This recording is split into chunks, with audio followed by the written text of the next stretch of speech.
Pessoal, vamos voltando aí, então.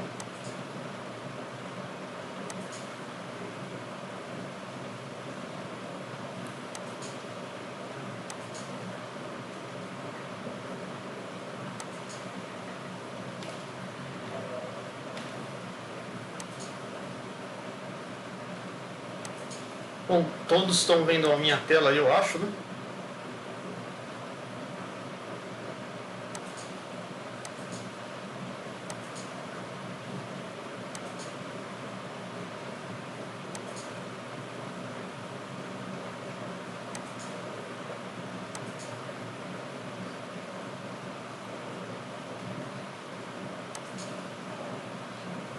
Todos estão vendo a minha tela? Sim. Sim, beleza. Maravilha. Bom, então aqui a gente parou que nesse circuito magnético, que a gente tem a força magnetomotriz, o fluxo magnético, a relutância C, que é uma relutância que aqui no local desse material a gente tem um tipo de material específico, e aqui uma relutância que você tem um espaço aberto só, tá? Então aqui seria o ar, por exemplo. Então a gente vamos definir aqui o que seria o que cada grandeza, né? Então LC é um comprimento do material magnético. Então aqui eu teria um comprimento pequenininho, tá? Desse material magnético. Poderia ser um material que preenche aqui esse espaço, tá? O LG é um comprimento do entreferro, então aqui é um espaço vazio que teria apenas ar. As permeabilidades, né? μ0 no vácuo, certo? Ele considera essa permeabilidade aqui do espaço que teria ar como sendo vácuo, tá? A permeabilidade do material aqui, do RC, é μ, sozinho. Aí tem as áreas do entreferro, aqui, e a área do material. Então, por isso que ficou com essa cara aqui, tá? Lembrando que os RCs e RGs são isso daqui. Se eu fosse somar num circuito magnético as relutâncias e ter uma relutância total, eu poderia definir essa relutância total como RC mais RG.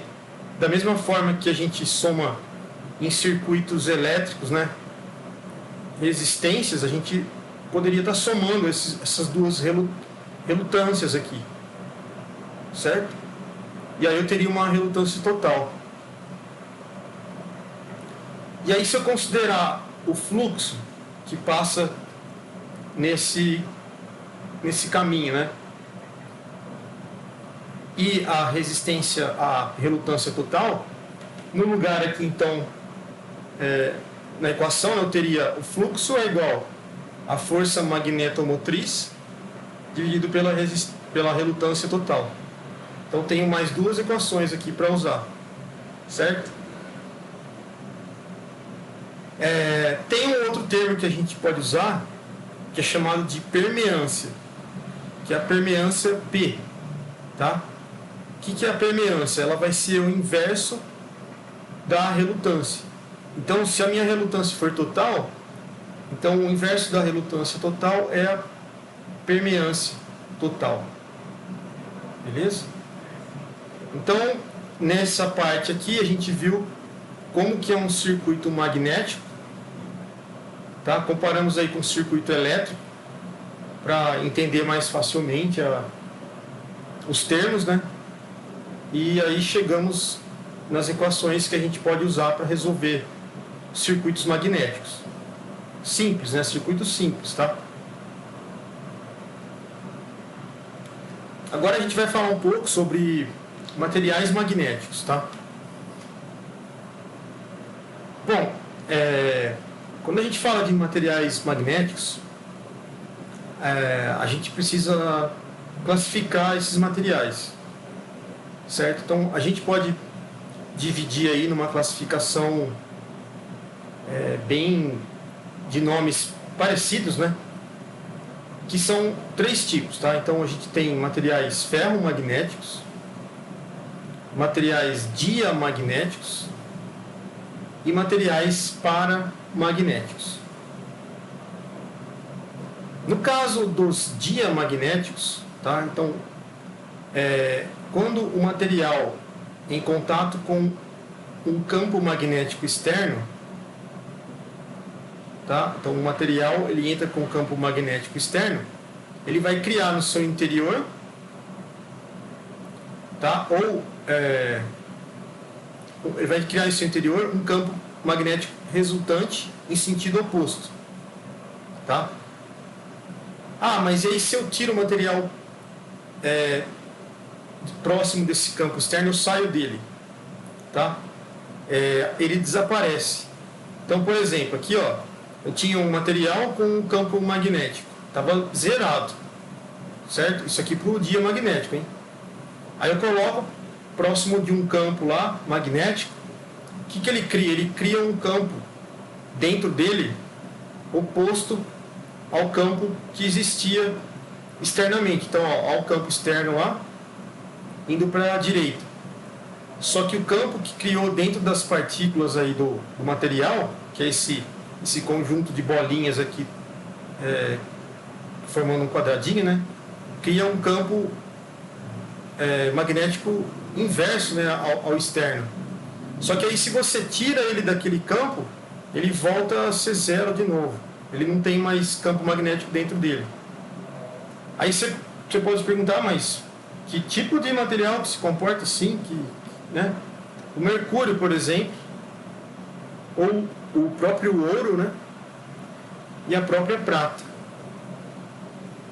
Então esse é um material diamagnético. Material paramagnético. Então o campo resultante, quando ele entra em contato com o campo magnético externo, ele alinha-se paralelamente ao campo externo, tá? Assim como o campo de um ímã, né? Mas ele desaparece quando você tira ele desse campo, tá?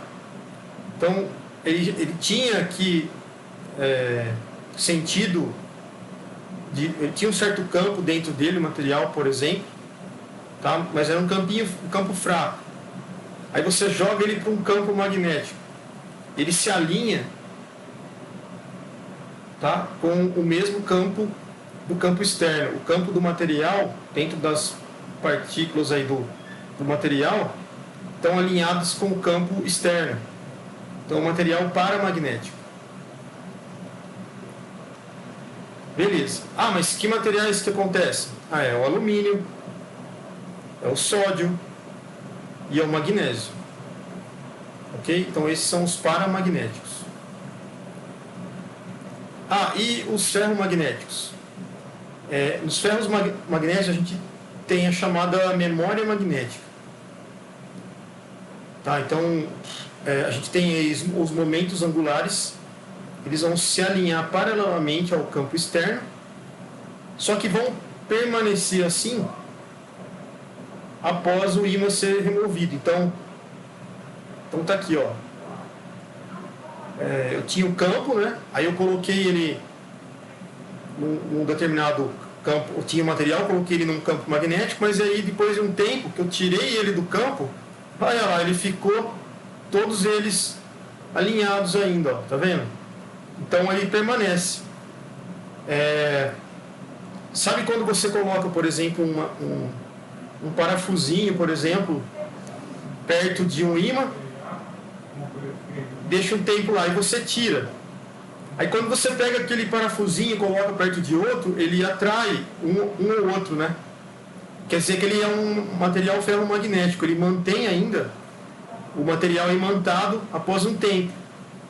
Então, exemplo, né, de materiais é o ferro, é o níquel, o cobalto. Então são exemplos de materiais ferromagnéticos. Certo? Como é que você faz para lembrar, né, quais materiais são ferromagnéticos? Então, ó, quebra a palavra ferro-magnético em duas, o que vem antes do magnético? Vem ferro. Então, que material que é ferro-magnético? Ferro. Um exemplo, se você não lembrar, né? Beleza? Que outro material que você lembra? Ó, magnético tem N no meio, ó. Níquel. E paramagnético? Mag. Olha aqui, ó, mag tem magnésio. Beleza? Você lembra disso aqui, magnésio. Beleza? Isso aqui são os que dá para lembrar, tá, pessoal? Beleza. Os materiais magnéticos, eles vão se distinguir de outros materiais que por possuírem características que só eles têm, né, peculiares, na presença de um campo magnético, como a gente falou ali atrás. Então, esses materiais magnéticos, eles têm uma alta densidade magnética. Por isso que eles conseguem, por exemplo, imantar um material. Então, a alta densidade magnética desses materiais faz com que o circuito magnético que possui esse tipo de material, né, necessite de um nível muito baixo de força magnética para ser excitado. Então, é aquele negócio, né? Como ele já tem, o material já tem uma alta densidade magnética, eu não preciso de mais densidade magnética para aquele circuito já estar funcionando, né? Excitado, né? Vamos dizer assim. Ele já tem. Então, eu preciso de uma força muito baixa de densidade magnética para que ele funcione, né? Vamos dizer assim.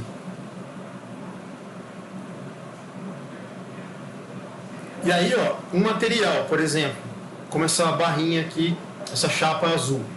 Então, um material como esse, que tem um grande fluxo magnético, como a gente está vendo aqui, ó, quando ele é excitado por uma força de característica, uma baixa força magnética, esse material é um material de permeabilidade alta. Tá? Porque ele já tem uma grande capacidade de ter um fluxo magnético alto. Daí, ou seja, né, ele permite que o circuito magnético possua uma alta densidade magnética em seu núcleo. Certo? Uma alta densidade magnética em seu núcleo. Aqui é densidade, tá? Eu coloquei permeabilidade, mas... não, tá certo, aqui é permeabilidade, é que densidade vem depois, tá? Então, ó, essas três figurinhas é assim, ó, um material que permite um grande fluxo magnético, que é excitado por uma baixa força magnética, é um material de permeabilidade alta. Tá? Então, essas três figurinhas aqui é para explicar essa primeira parte. Daí, uma das principais propriedades dos materiais magnéticos é a capacidade do material direcionar o campo magnético num confinamento, tá? Então é como se ele estivesse dentro de um tubo, ele fica confinado, tá? Mas aqui ele vai ficar confinado num núcleo, tá? Num núcleo, por exemplo, de um material ferromagnético. Outra característica dos materiais magnéticos, tá, é a capacidade de confinar o campo magnético, e esse próprio campo magnético ele não se dispersa. Então aqui, por exemplo, ó, eu tenho um ímã, né? As linhas de campo magnético elas ficam confinadas numa região aqui, ó. Tá? Você não vai ver uma linha de campo indo para lá, por exemplo, para a esquerda, subindo para lá. É claro que isso aqui a gente está pegando regionalmente, tá? É lógico que existem infinitas linhas de campo aqui, mas a gente vê que ele não se dispersa, ele fica numa certa região aqui, tá? Bom, cada material magnético, quando ele for excitado por um campo magnético que tem uma intensidade H, ele vai responder a esse campo aumentando a densidade do fluxo, tá? E isso vai depender da permeabilidade. Então, aqui, ó, o a densidade do fluxo magnético B, por exemplo, aqui, ó, é proporcional ao campo magnético de intensidade H, que é proporcionalmente devido à permeabilidade aqui, tá? Então, se eu aumento o H, aumenta o B. Então, conforme a força magnetizante, né, aplicada no circuito aumenta, o campo magnético também vai aumentando, certo? E aí isso faz que o fluxo magnético de um material chegue até um limite, quer dizer, o campo vai aumentar, mas até que ponto ele aumenta? Tem um certo limite aí que ele chega, né? Vai aumentando o fluxo, aumenta o campo, aumenta o fluxo, aumenta o campo, mas tem um certo limite. Esse limite do fluxo magnético a gente vai chamar de ponto de saturação. É onde ele não aumenta mais.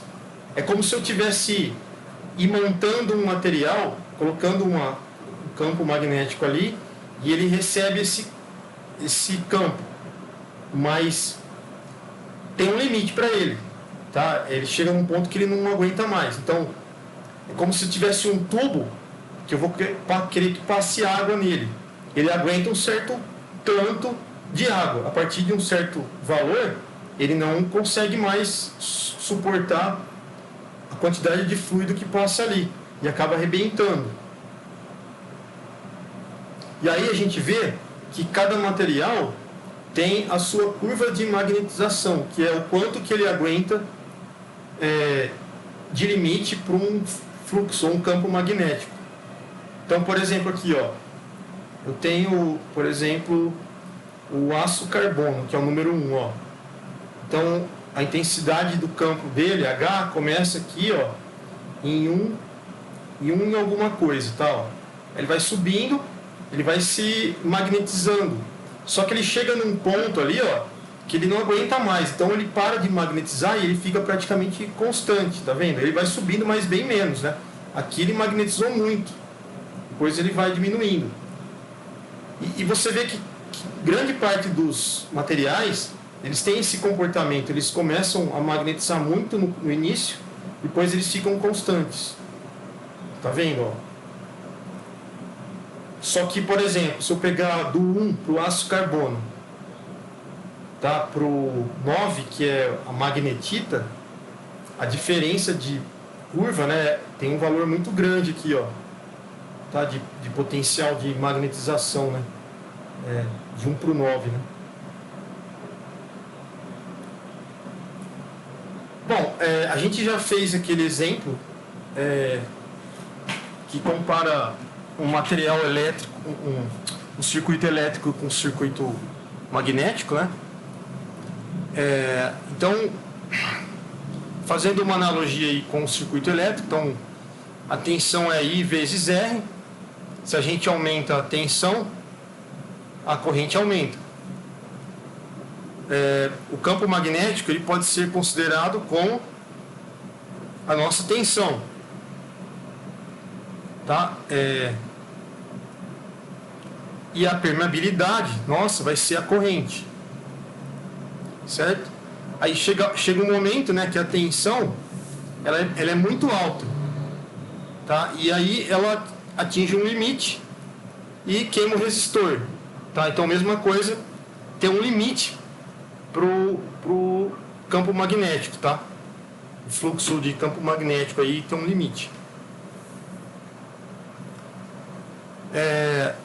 Em sistemas magnéticos, aí, cada material vai ser caracterizado por uma relação, né, entre fluxo magnético e intensidade do campo.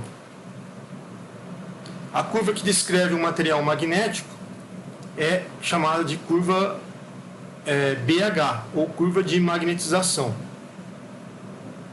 Tá? Aqui, pessoal, são figurinhas que mostram, por exemplo, tem um material, ele tem características magnéticas, vocês estão vendo as linhas de campo dele. Então, sem um campo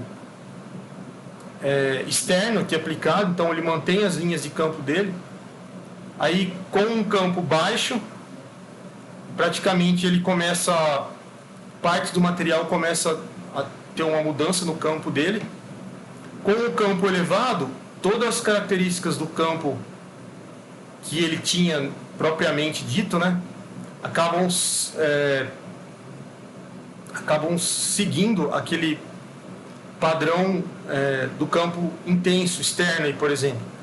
Até que chega num ponto que ele satura, o campo magnético já não tem a quantidade de campo que tá naquele material, é muito grande, então ele satura.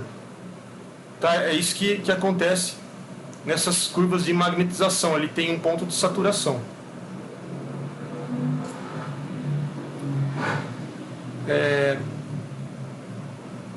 Bom, essa parte aqui não é tão interessante falar, vamos para isso aqui. Aqui a gente tem um exemplo mais, vamos dizer assim, com um gráfico mais exato, né, preciso, de uma curva de magnetização de B por H. E aí a gente tem os materiais, né? Então o material A é o ferro fundido. O ferro fundido, olha como ele se comporta. Ele tem uma curva praticamente linear aqui, né? Já a letrinha B, tá? Que é o aço fundido, ele é o próximo aqui, ó. Tá? Ele começa já a fazer uma curva aqui.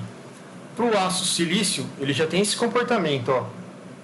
Aqui já tem uma parte de saturada, né? Em cima aqui. E o D, que é o liga ferro níquel, tá? Ele é o que tem mais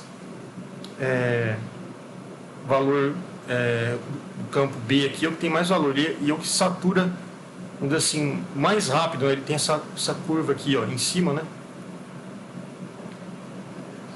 Então, esse gráfico ele vai mostrar para a gente a relação entre a densidade do fluxo magnético e a força magnetizante. Então, é possível observar uma curva que tende à horizontal, como a gente vai vendo aqui, ó, conforme você vai mudando de material, a curva vai indo mais para a parte horizontal, né?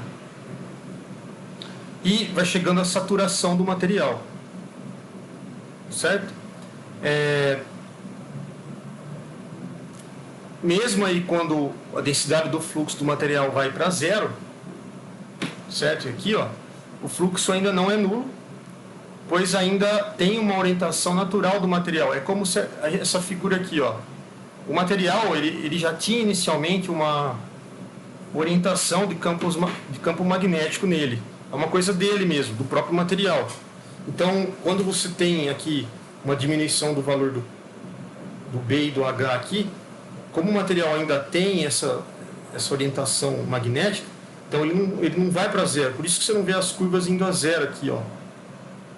Tá? Porque é característica do material ter uma certa orientação magnética. Beleza? Então isso garante um fluxo mínimo ao material, mesmo sem um campo externo. Ele já tem uma característica magnética dele. Aí esse fluxo mínimo no material é chamado de magnetização remanescente, que é dele mesmo, o material, tá? Então, beleza, pessoal, essa parte aqui que eu mostrei, tá? A gente falou aí de materiais magnéticos. Então a gente viu a classificação, o que é cada material, né, classificado. Falamos um pouquinho deles. Equação, ponto de saturação e fechamos. Agora a gente vai falar de excitação por corrente alternada. Certo? Então aqui a gente vê uma série de bobinas aqui, rolamentos aí. Então, e aqui a nossa bobininha, né? Tá aqui, ó, as espiras. Então, usando um circuito magnético, como esse aqui, ó, da figura, só que ele é de corrente alternada e ele tem N espiras, tá? Em volta da nossa material ferromagnético. Só que para sistemas com uma excitação de corrente alternada, eles possuem formas de onda de fluxo magnético, certo? Então, formas de onda de fluxo magnético e tensão magnética. Só que eles têm uma característica, pessoal, senoidal. Então, como no nosso caso lá, nos desenhos anteriores, no início da aula, a gente poderia estar trabalhando com corrente contínua. Para corrente alternada, a gente vai ver que os fluxos magnéticos, eles vão ter uma cara senoidal, um comportamento senoidal, de subida, descida, tá? Que varia em função do tempo. Tá? Então, num circuito magnético, onde se aplica numa espira uma corrente alternada, o resultado do fluxo magnético para esse circuito tem esse jeitão aqui, ó, tá? Não significa que ele é assim, tá? Mas é que as ondas, as formas de fluxo no circuito tem um caráter senoidal. Então, a gente pode dizer que o fluxo φ de t, aqui do tempo, né? O fluxo depende do tempo, ele é igual uma função seno, tá? E aqui o φ, né, máximo, é uma amplitude. Então, eu tenho uma amplitude máxima do fluxo φ. Tá? A amplitude é dada em Weber, o fluxo em Weber. Aqui no caso, dentro do seno, a gente tem uma frequência de excitação do fluxo. Então, é a frequência dada por 2πf, tá? E a frequência f aqui é em Hz. Tudo bem? Isso aqui, pessoal, é igual, eu posso dizer que o fluxo, ou amplitude máxima Φmax aqui, ó, ela é igual a um AC vezes B máximo. Tá? Então, esse Φzinho aqui é igual a esses dois termos aqui. Tá? Onde um Bmax é uma amplitude máxima da densidade do fluxo, BC. Tá bom? Então, se a gente considerar um enrolamento como esse nosso aqui, ó, que tem N espiras, tá? A gente pode dizer que a tensão induzida no enrolamento é dada por isso aqui, ó. Tá? A frequência W aqui, o número de espiras, aqui a amplitude máxima, né? Cosseno, e o nosso Emax, tá? Ele é igual a esses termos aqui, ó, que está aqui embaixo. Ok? Então veja, ó, o fluxo ele é função do seno. Já a tensão é função do cosseno. Ok? Então essa diferença a gente já percebe. Esse valor aqui, ó, Emax, tá? Ele pode ser dado por 2πf NAC Bmax. É uma outra equação que é gerada.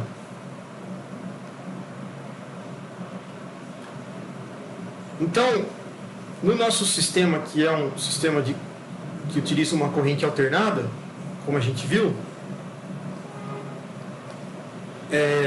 para alimentação ou excitação desse sistema, a gente tem duas formas para se representar o valor das tensões aplicadas ao circuito. Tá? Então, duas formas para representar o valor das tensões aplicadas ao circuito, que é o valor eficaz de tensão e o valor instantâneo da tensão. Tá? No caso, o valor eficaz da tensão, ele vai ser dado por isso daqui, ó. EF, né? Pi raiz de 2 FNACB max. Ok? Então, esse aqui é um valor de tensão eficaz. Tá? Vocês lembram lá do circuito elétrico, quando a gente falava que tinha um valor eficaz de tensão, que era um valor Vm sobre raiz de 2, né? Agora a mesma coisa aqui, ó. Para uma tensão de um circuito magnético, o valor eficaz dela, ele é o valor de π raiz de 2 FNACB max. Então também aqui você vai ter um valor eficaz. Mesma coisa para a corrente elétrica, né? Que a gente tinha tem essa relação aí. Então, tanto um para o outro tem essa questão do valor eficaz. Ok? Bom, para a gente entender melhor graficamente, né? Como que ficaria a corrente alternada ao longo do tempo? Então, a nossa corrente ela tem essa cara, né? De uma forma senoidal. Tá? Por quê? Porque a nossa tensão ela tem uma cara, a nossa função aqui de fluxo do núcleo, função do tempo, né? Ela tem uma cara senoidal, né? Tá? Então tem essa cara senoidal aqui.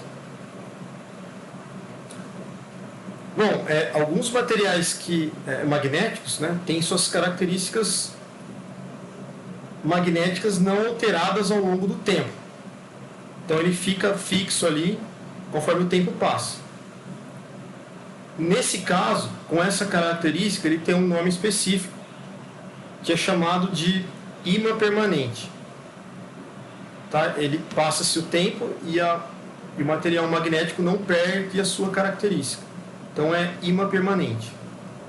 E dentro dessa característica a gente tem duas que precisam ser levadas em conta. Tá? Então a primeira é o que a gente já comentou ali em cima, que é uma magnetização remanescente, que já pertence ao próprio material. O que seria isso, né? Então é a capacidade do material de agregar uma elevada densidade do fluxo magnético com um valor decorrente e tensão elevados. Já a coercividade magnética é a característica natural do material de possuir um campo magnético de alta intensidade. Ok, pessoal? Da mesma forma, ele pode diminuir a densidade do fluxo, então um valor nulo, né? No caso, seria chamado de desmagnetização. Bom, em termos práticos, né, a magnetização remanescente é a capacidade do material de produzir um fluxo magnético, mesmo sem ser excitado com o campo externo, né, constantemente. E a gente tem experiência disso, né, pessoal? A gente usa esse tipo de materiais, no caso ímãs permanentes, né, em ambientes aqui, em nossas casas, né, principalmente em geladeira, alto-falante, tá? São exemplos aí de uso de ímãs permanentes. Então, o ímã permanente ele mantém as características magnéticas, né, conforme o tempo vai passando, sem um estímulo externo.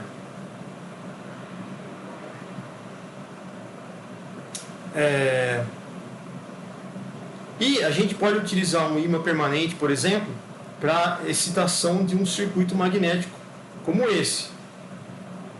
Então, tem, por exemplo, um circuito aqui. Eu tenho um material magnético de indução própria. Então, aqui, por exemplo, ó, nessa faixa do meu material, eu coloquei um material de comprimento LM, que é um material magnético. Do outro lado, eu deixei um entreferro.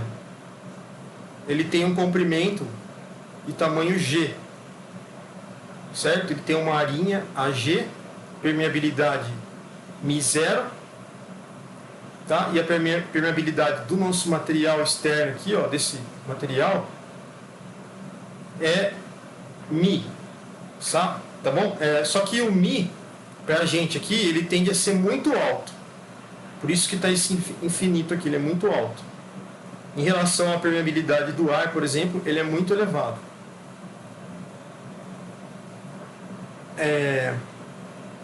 Beleza, aqui eu já falei. Tudo que eu falei está aqui, escrito aqui, tá? Depois vocês, quando forem estudar, tá pronto aí. E aí, com essas características, tá? Colocando um ímã permanente aqui, podemos considerar a FMM, né, a nossa força magnetomotriz, como sendo nula aqui, tá? Pois a gente assume que a permeabilidade do núcleo tende a infinito. Se ela tende a infinito, a intensidade do campo, H, no núcleo, ela vai ser desprezada, tá? Com essas condições. E aí a gente considera só a intensidade do campo magnético presente aqui no entreferro, certo? E no material magnético. Então, com essa condição, a nossa equação da força magnetomotriz, ela vai ser praticamente nula, zero. Ok? Então, esses termos aqui, ó, vão ser iguais a zero. Isso para o nosso circuitinho aqui nessas condições. E aí outra observação nesse circuito. O fluxo magnético que é confinado no núcleo, né? Então o fluxo magnético que é confinado no núcleo, ele vai ser um fluxo contínuo. E assim a gente determina o fluxo em função da área, que é essa equação aqui, ó. Tá? Então, o fluxo magnético, por exemplo, nessa região do entreferro, é igual ao fluxo magnético da região do material magnético. São iguais. Porém, você tem que colocar uma relação na equação para garantir a igualdade. Então, eu sei que a área de seção aqui no material magnético, dividido pela área de seção aqui, onde tem o entreferro, dividindo uma pela outra, eu multiplico pelo campo magnético na área onde tem o material e vou obter o valor do campo aqui do entreferro. Então, nesse circuito magnético, pessoal, tá, onde eu tenho um entreferro do lado direito, um material magnético aqui, ó, como um ímã, dentro de um material ferromagnético, se eu quiser saber o campo dentro do entreferro, basta eu saber a área de seção em cada parte aqui, dividir uma pela outra, e saber o campo do entreferro, que acontece ali no entreferro. Saber o campo do ímã, né, no caso, né? Aí eu vou saber o campo que está dentro do entreferro. Ou eu posso usar essa equação aqui, tanto faz, né? Uma igual a outra. Tá, então esse circuito aqui pra gente, tá, é um circuito simples, mas mostra como que você relaciona o campo magnético entre um material que é magnético e o entreferro, que estão localizados dentro de um material ferromagnético. Bom, agora a gente vai, para finalizar a aula, a gente vai fazer um exercício aí, tá? E aí a gente finaliza.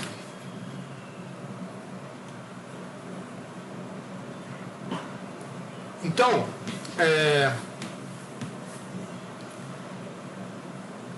a gente tem uma válvula de admissão de combustível num sistema de geração de energia, e essa válvula, ela contém um circuito magnético aí, tá? Então, esse é o nosso circuitinho, ok? Pertencente aí a esse sistema. Aí, o que acontece? Então, a área efetiva, tá? A área efetiva que está no entreferro, ela é dada. Ela é dada por um valor AG de 4 centímetros quadrados. Então, aqui, ó, eu tenho uma área de seção aqui, AG, de 4 centímetros quadrados. Aqui.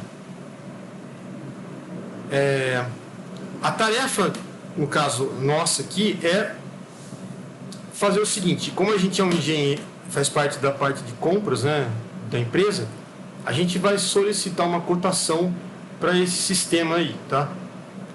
Para solicitar a cotação, a gente precisa ter passado para a gente a densidade de fluxo no entreferro. Tá? Tudo isso aqui está relacionado com a cotação do material no final, tá? Mas para isso tem que saber algumas características desse sisteminha aqui, ó.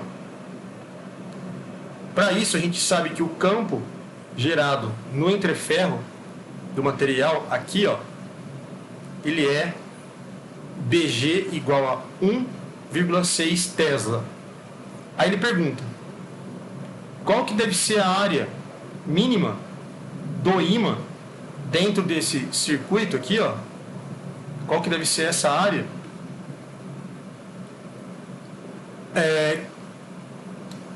Capaz de produzir essa densidade de fluxo,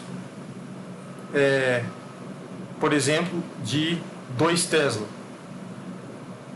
Certo? Esse 2 Tesla aqui, pessoal, ele tirou dessa curva BH, deixa eu ver aqui em cima. É que ele não dá pra gente a curva, tá? Mas é como se ele desse pra gente um material, a gente viria aqui embaixo com o valor de B, onde batesse aqui no material, a gente espelharia embaixo, calcularia o valor de H, ou vice-versa. Mas a gente não tem esse gráfico, tá? A gente tem aqui, deixa eu só ver se ele colocou. Não, ele não colocou. O que a gente tem aqui nós só temos o valor do BM, que é a área do material magnético. Beleza? Então esse BM aqui, ó. Então tá, beleza. Sabendo esses dados, né, a gente vai para a equaçãozinha. Então, ó, vou usar aquela equação: AMBM igual a GBG. O que é que ele quer? Ele quer a área do material magnético, que é essa daqui, ó. Beleza? Então, escrevendo aqui, isolando o AM, né, passando o BM para baixo, então vai ficar AG, BG, BM. Aí eu substituo o AG. O nosso AG, ele vale 4, que é a área de seção ali do entreferro. O campo do entreferro vale 1,6 Tesla. E o campo magnético, o campo ali no material magnético, vale 2. Então, fazendo essas continhas, nós vamos chegar que a área na parte magnética tem que ser 3,2 centímetros quadrados. Certo? Então, a área que é exigida para aquele ímã é de 3,2 centímetros quadrados. Ok? Então, esse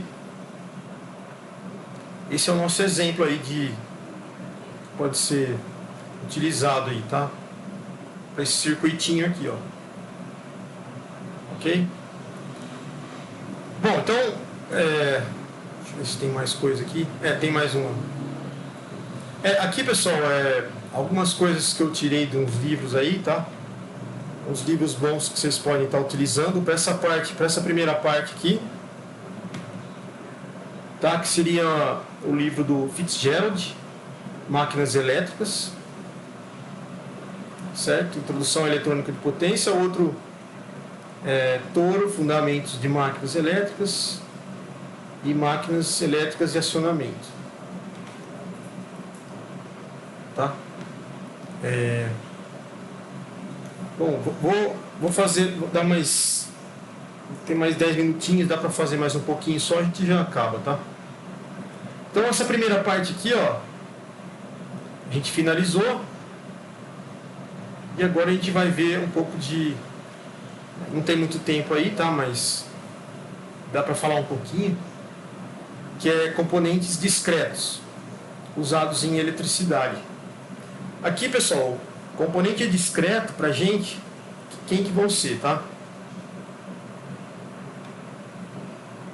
Vão ser resistores, indutores, capacitores, são exemplos aí de componente discreto utilizado. Resistor todo mundo conhece, tá, pessoal? Resistor elétrico. Então ele vai ser um tipo de componente discreto que é usado em circuito. Ele vai ser um dispositivo que é um elemento condutor de eletricidade. Ele vai ter como característica, ele tem uma permeabilidade eletromagnética também, tá? E ela especificamente é chamado de condutividade elétrica, tá? Bom, a função do resistor é limitar de forma controlada a corrente que passa num circuito ou passa pelo próprio resistor. Okay? E aqui a gente tem exemplos, né, de figuras de resistores, né?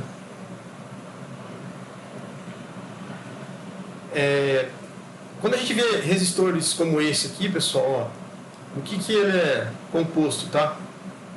Ele tem aí uma capa protetora, ok? Aqui a gente vê um código de cores nessa capa protetora que vai dar possibilitar para a pessoa que estiver manuseando o resistor a saber o valor da resistência dele. Então esse código de cores tem uma tabela que revela para a gente o valor do resistor, se é 10 ohms, 15 ohms, etc. Dentro dele a gente vai ter aqui fios de metal fino, por exemplo, tá? Uma região de cerâmica e os próprios terminais dele. A gente tem outros tipos, né, de resistores com cilindro de carbono, filme de carbono, um tubo de cerâmica, fio de nicrômio. Então isso aí vai depender do uso que você vai fazer, né? A gente sabe que no resistor a condução elétrica dele ela é resultado de interação entre partículas elétricas, tá? Que são excitadas através de uma fonte de tensão ou de corrente.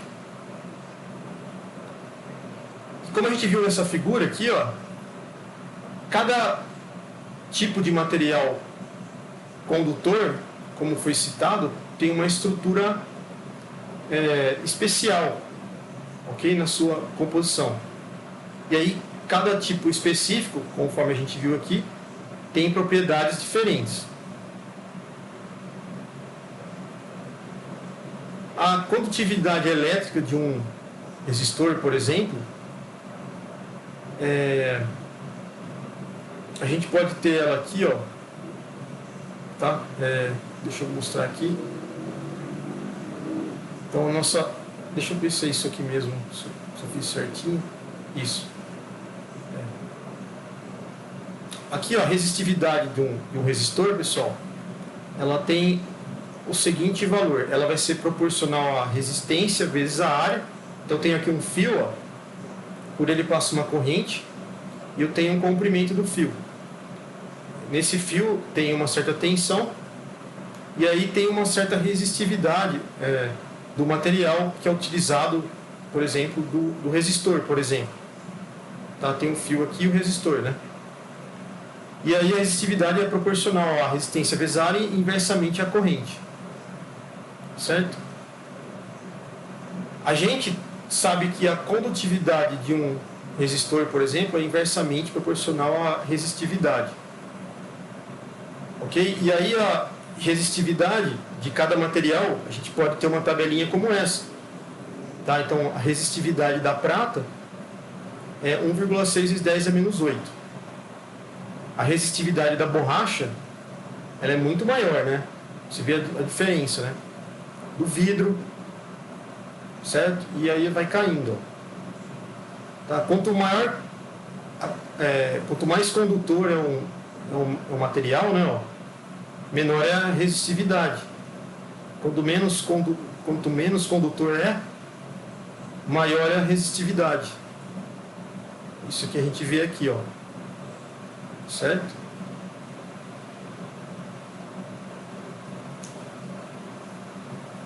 Bom, pessoal, acho que eu vou parar por aqui porque começou a parte de capacitor e a gente continua na aula de amanhã, tá?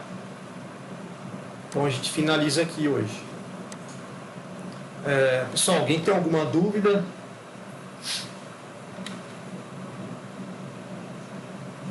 Para mim foi de boa, Paulo. Isso foi Tranquilo? mais uma aula introdutória, né? Isso. A princípio foi de boa, cara. Tipo, eles colocam assim, no meu livro lá, eu também não esperava que fosse colocar essa parte de resistor, sabe? Mas eles colocam isso no livro lá e isso tem que falar, né? Uhum.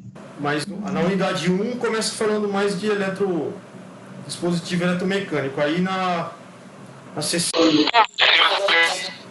1.2 ou 3 ele já joga para resistor, capacitor, essas coisas, né? Mas é coisa que vocês já viram, mas eles colocam lá, né? Aí você tem que... Então, eu tava tendo, na hora que eu tava tendo aquele, acho que eles chamam de CW, eu acho, no sistema, conteúdo web. Eu tava até reparando, cara, pensando nisso. Na verdade, acho que essa matéria ela tá meio deslocada, ela devia ter sido antes de algumas outras. Porque eu lembro que a gente viu esse entre ferro, cara, em circuitos elétricos 1. Tinha alguma coisa de circuito que eles chegaram a mencionar alguma coisa de entreferro. Pelo menos que eu me recordo. Eu não lembro se é exatamente circuitos elétricos 1, mas eu lembro que a gente já chegou a ver alguma coisa de entreferro. Quando isso acontece, vocês, é bom vocês... Eu sei que às vezes, talvez eles não mudem, mas assim, é bom você falar com o coordenador do curso mesmo, falar que isso já apareceu e que isso está na ementa ainda desse curso aqui. Uhum. Porque eu, no caso, eu não posso mudar a ementa. Aí eu tenho que seguir ela. Então... Não, mas foi bem superficial. Eu lembro que ele jogava para nós, mas não que ele explicasse. Ele só jogava, sabe? Ó, você quer um entreferro. Eu lembro que era para ver resistividade, mas alguma coisa de curância, de fluxo magnético, alguma coisa desse tipo. Eu acho que era quando a grade era comum para todas as matérias, né? Para todas as engenharias. Aí a gente viu isso daí. Agora acho que é mais específico da engenharia elétrica, não é? Entendi. Não é não, Jair, porque eu entrei semestre passado, eu entrei com aproveitamento de estudos. E eu já entrei na parte específica, essa parte comum eu já fiz um outro curso que eu cursei, uma outra graduação. Foi semestre passado, não foi... Vocês podem ter visto também, né, além disso, mas semestre passado eu me recordo de ter visto alguma coisa desse tipo também.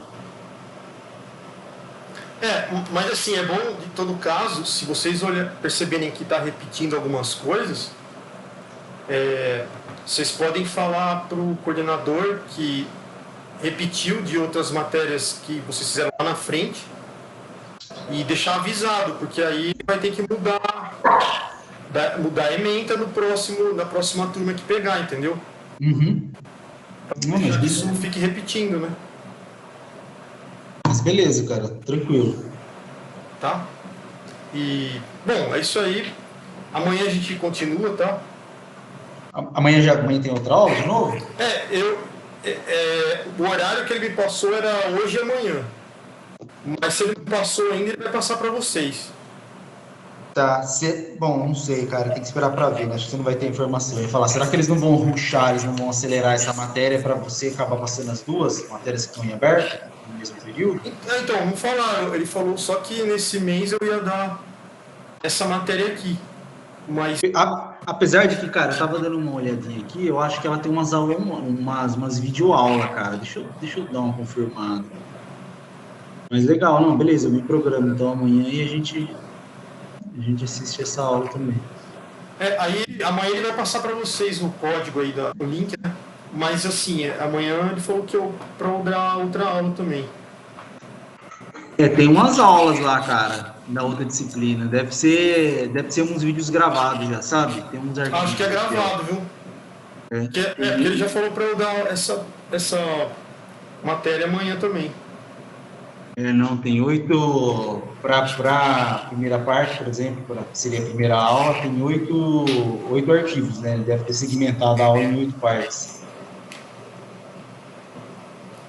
Ah, então... Bom, então é isso. Daí a gente... aqui, ó, o Robson falou que teve em eletromagnetismo aqui no chat. Então, O magnetismo. acho que foi isso aí mesmo, cara. Acho que foi nessa matéria aí mesmo. Então, Faz aí, até sentido pelo nome da matéria e pelo conteúdo. Então, aí cabe a vocês falarem pro coordenador, que isso já repetiu, né? Dá um dele aí para a próxima turma aí vai ter que dar uma mudada na ementa, né? Para não ficar essa repetição aí. Não, beleza. Tranquilo, então. Pô, Paulo. E amanhã a gente continua, então. Tá bom. Tá bom? A gente fazer esse intervalinho tá bom para vocês? Cara, pra mim tá bom, não sei pros caras. Não, porque eu assim... não me importo não, porque às vezes eu paro de trabalhar que já engato na aula, então às vezes pra mim dá pra ir tomar uma água. Ah, tá. Tudo bem, tá bom. Fechou, então. Então, boa noite para todos aí e até amanhã, viu? Beleza, obrigado. Boa noite também. Tchau, tchau. Tchau, tchau. Boa noite.